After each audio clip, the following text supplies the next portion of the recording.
నిర్దాక్షిణంగా తెలంగాణ ముఖ్యమంత్రి స్వయంగా నేను ఒత్తిడి చేసి రాయలసీమకు మంచి జరగాల్సిన ప్రాజెక్టును చంద్రబాబు నాయుడుతో నాకున్నటువంటి అటాచ్మెంట్తో నిలిపించాను అని చెప్పి అసెంబ్లీలో ఆయన మాట్లాడిన అంశాన్ని సిగ్గుపడక మళ్ళీ సమర్థించుకుంటూ ఆ విషయాలు మాట్లాడిన నోట్లు కట్టేస్తున్నారు మీరు.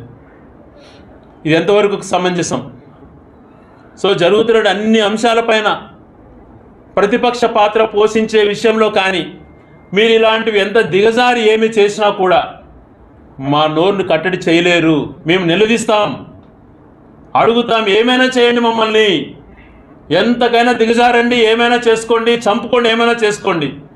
కానీ మాకు ఇచ్చినటువంటి మార్గంలో ఈ రాజ్యాంగంలో ఉన్నటువంటి ప్రతి పాయింట్ను గౌరవిస్తూ ప్రజల పక్షాన నిలబడేటువంటి విషయాలలో రాజీ పడే ప్రసక్తే లేదు, రాజీ పడే ప్రశ్నే లేదు. రాయలసీమ లిఫ్ట్ విషయంలో ఏదైతే తను అన్యాయం చేశాడో ఒక్కసారి తనను ఆలోచన చేయమంటున్నా. ఎందుకు నీకు ఒక ప్రాంతం పైన పగ? గతంలో ఈరోజు రైతుల పరిస్థితి దుర్భరంగా ఉంది. నువ్వు రైతు భరోసా ఇకపోతేవి, పండించిన పంట గిట్టుబాటు ధర లేదు, ప్రతి రైతు ఎరువుల కోసం ఇబ్బందులు పడే పరిస్థితులు ఉన్నాయి. దారుణంగా రైతుల పరిస్థితి ఉంటే మరొక పక్కన రైతుల ఆత్మహత్యలకు సంబంధించి చాలాసార్లు అడిగాం. అయా పల్నాడులో పొగాకు సమస్య కానీ, ఈ ప్రాంతంలో టమాటా పరిస్థితి కానీ, మామిడి రైతుల పరిస్థితుల్లో ఎంతోమంది చాలా దారుణంగా ఆత్మహత్యలు చేసుకున్నారు.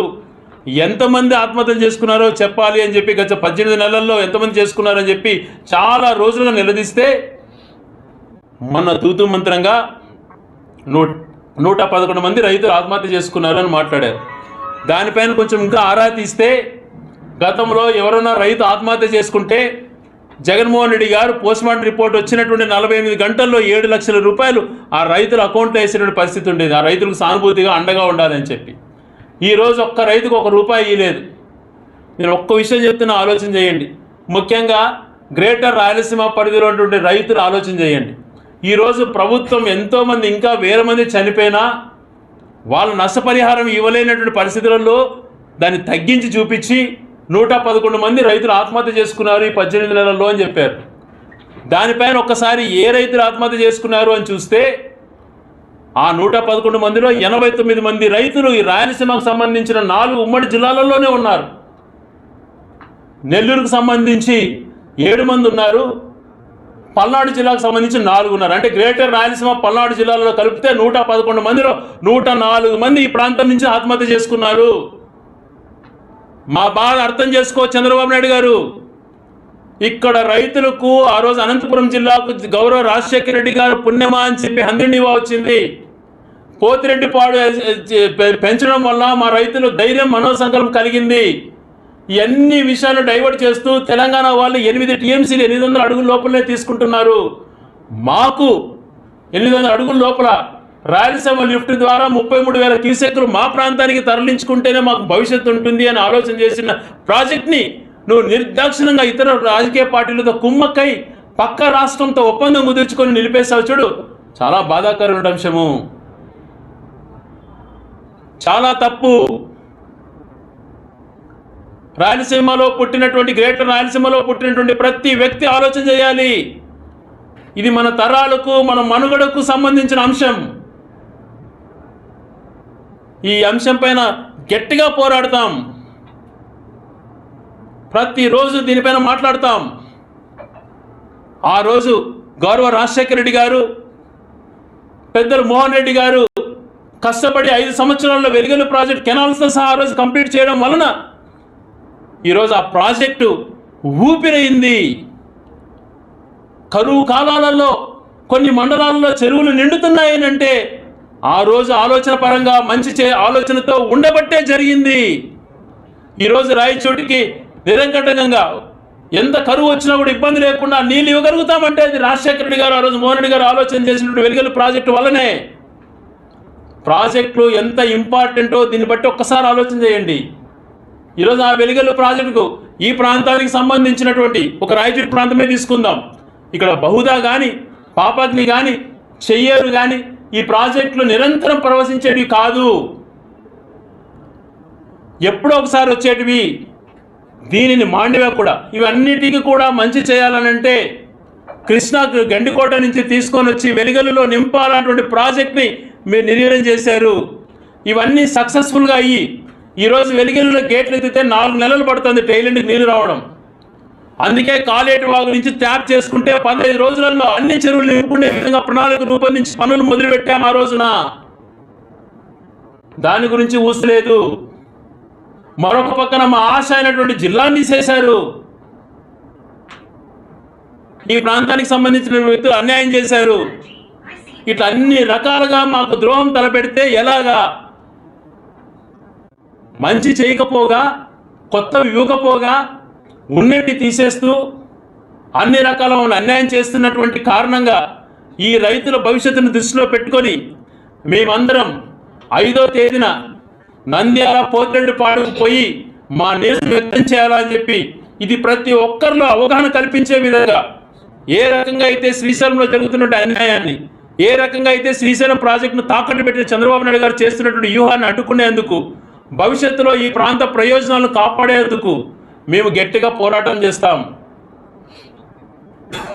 ఒక 107 మంది 111 మంది రైతుల్లో 110 మంది రాయలసీమ గ్రేటర్ రాయలసీమ పరిధిలో ఉన్నారు. ఆత్మహత్య చేసుకున్న వాళ్ళంటే అప్పటికన్నా మీకు కనువిప్పు కలగలేదా? పాలకులుగా మీరు ఆలోచన చేయట్లేదా? ఉన్న హైకోర్టు వద్దని తీసుకోబోతుంది, వచ్చేటువంటి లా యూనివర్సిటీ వద్దని తీసుకోబోతావు. ఎందుకు ఈ ద్వేషం నీకు? రాయలసీమకు సంబంధించి, రాయలసీమ లిఫ్ట్కి సంబంధించి నిరంతర పోరాటం చేస్తాం. మా హక్కులు కాపాడుకోవడానికి ఏమైనా చేయడానికి సిద్ధపడతాం. దాని విషయంలో ఎట్లా అన్యాయం జరుగుతుందన్న విషయంలో ఏ ఒక్కరు వచ్చినా ఎక్స్ప్లెయిన్ చేయడానికి లేదు. మా వాదన తప్పు అని అంటే ఎందుకు తప్పు అన్నది కూడా మేము వివరిస్తాం. మా తప్పు అయితే ఆ తప్పు ఇదే అని చెప్పి మీరు చెప్పండి. ఈరోజు అవగాహన లేకుండా చంద్రబాబు నాయుడు గారు 20 టీఎంసీల కోసం ఎందుకు రాయలసీమ లిఫ్ట్ అని మాట్లాడతాడు. ఏందబ్బా 20 టీఎంసీలు నేను మాట్లాడుతున్నాడు అని చెప్పి ఆరాధిస్తే 787 నుంచి 834 మల్లెలకు డ్రా చేసేంత వరకు 32 టీఎంసీలు ఉంటాయంట. ఆయన ఉద్దేశం పైన చెప్పడంలే. ఆ 32 టీఎంసీలలో కృష్ణా బోర్డు ప్రకారం 11 టీఎంసీ తెలంగాణకు పోతే మనకు వచ్చేది 20 టీఎంసీలే కదా అని మాట్లాడుతాడు ఆయన. అది కాదు చంద్రబాబు నాయుడు గారు, మా వాదన 4 టీఎంసీలు 787లో పవర్ జనరేషన్కు తెలంగాణ వాడుతుంది. మరొక పక్కన కల్వకుర్తి, పాలమూరు, రంగారెడ్డి, దిండి ప్రాజెక్టు వల్ల 4 టీఎంసీలు శ్రీశైలం దాన్ని తోడేస్తోంది. 800 అడుగులకు రాకమునిపే 88,000 క్యూసెక్కులు, 11,637 క్యూసెక్కులు 24 గంటలు ఫ్లో అయితే ఒక టీఎంసీ అంటారు. 88 క్యూసెక్కుల నీళ్లు వస్తే 8 టీఎంసీలు నీళ్లు కూడా వాళ్ళు వాడుకునే దానికి పరిస్థితి వచ్చి ఆ పైకి ఎలా నీళ్లు ఎగబడతాయి? లక్ష లోపల క్యూసెక్కులు వచ్చే టైంలలో ఎలాగది 830 దాటుతుంది అని ప్రశ్నిస్తే సమాధానం చెప్పడు. వాళ్ళు అలా 8 టీఎంసీలు డ్రా చేసుకుంటున్నారు కాబట్టి మాకు మచ్చుమరి అని ఉంది, అది కేవలం 0.31 టీఎంసీనే.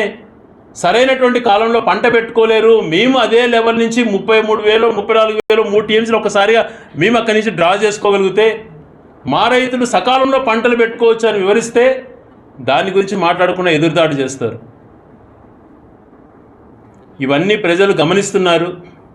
ఒకటే, ప్రజాస్వామ్యంలో సంవయనం అన్నటువంటిది ఏందో మనకెందుకు అని అంటే, మనం 180 సంవత్సరాలు సుదీర్ఘంగా బ్రిటిషర్స్ కింద పనిచేసిన లాస్ట్న మహనీయుడు జాతిపిత మహాత్మా గాంధీ గారు ఒక ప్రపంచానికి ఒక రోల్ మోడల్గా నిలిచాడు. ఆయన శాంతిలో ఉన్నటువంటిది, మంచితనంలో ఉన్నటువంటి గుణాలు, ఈ రాష్ట్ర యొక్క భవిష్యత్తు, ఇక్కడ ఉన్నటువంటి సంస్కృతి సాంప్రదాయాలు ఎలా గౌరవించాలో నేర్పిన పెద్దలు అనేక మంది మనకున్నారు ముందు. వాళ్ళ త్యాగాలు ఎన్నో ఉన్నాయి. వాళ్ళ త్యాగాలతో, వాళ్ళ అడుగుజాడలతో నడవాలి అనుకుంటూ వచ్చిన వాళ్ళు. వాళ్ళు చనిపోయే 5 దశాబ్దాలు కాకముందే ఆ వ్యవస్థలన్నింటినీ నిలువన చేస్తూ, గాంధీ కాదు ఇంకొక టైప్లో రాజ్యం అన్నటువంటిది జంగిల్ రాజ్, రౌడీ రాజ్యం, జంగిల్ రాజ్ అన్నటువంటి ఫార్ములాతో పోతున్నారు కదా. ఇది కరెక్ట్ అయినటువంటిది కాదు. ఎవరమైనా కూడా, ఎటువంటి వ్యక్తి అయినా ఏ పదవిలో ఉన్నా వ్యవస్థలకు లోబడి పనిచేసినప్పుడే విలువ ఉంటుంది. ఆ విలువను పాటించాలని కోరుతూ 5వ తేదీన ఆ ప్రాంతానికి సంబంధించిన దగ్గర వ్యక్తులు, రైతులందరూ కూడా రాబోతున్నారు.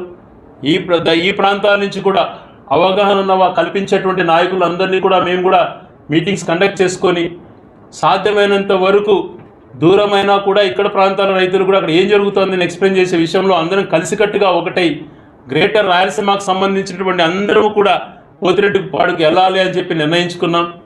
దానికి గౌరవప్రదంగా కర్నూలు జిల్లాకు సంబంధించి ఇలాగ వస్తాను అంటే పోలీస్ అధికారులు మేము ఇస్తాం, మీకు పర్మిషన్ ఇస్తామని చెప్పి నిరాకరించారు. మేమేం అక్కడ గొడవ పడ్డానుకో ఇంకోటి చేయడానికో వెళ్ళట్లేదు. మాకు జరుగుతున్నటువంటి అన్యాయాన్ని వివరించడానికి వెళ్తున్నామంటే కూడా పర్మిషన్ ఇవ్వకుండా ఉన్నారు. కానీ మా హక్కు కాబట్టి, వెళ్ళి చూడడం అనేది మా హక్కు కాబట్టి ఖచ్చితంగా ఆ ప్రాంతానికి వెళ్ళటానికి మేమందరం కూడా నిర్ణయం తీసుకున్నాం. 5వ తేదీన ఇక్కడి నుంచి పోతిరెడ్డిపాడుకు వెళ్ళేటువంటి ప్రోగ్రామ్ని కూడా ఈరోజు ఫైనల్ చేసుకొని ఇక్కడ సంబంధించిన రైతులందరితో కూడా ఆ ప్రాంతంలో వెళ్ళి ఏ రకంగా పోతిరెడ్డిపాడు గతంలో రాజశేఖర్ గారు చేశారు, ఇప్పుడు రాయలసీమ లిఫ్ట్ వల్ల ఏంటి ఉపయోగం అన్నటువంటిది అన్నీ కూడా క్షుణ్ణంగా వివరించి దాన్ని ఆ రాయలసీమ లిఫ్ట్ని కొనసాగించి తొందరగా కంప్లీట్ చేసే విధంగా ప్రభుత్వం పైన ఒత్తిడి చేస్తామని చెప్పి తెలియజేసుకుంటున్నాం.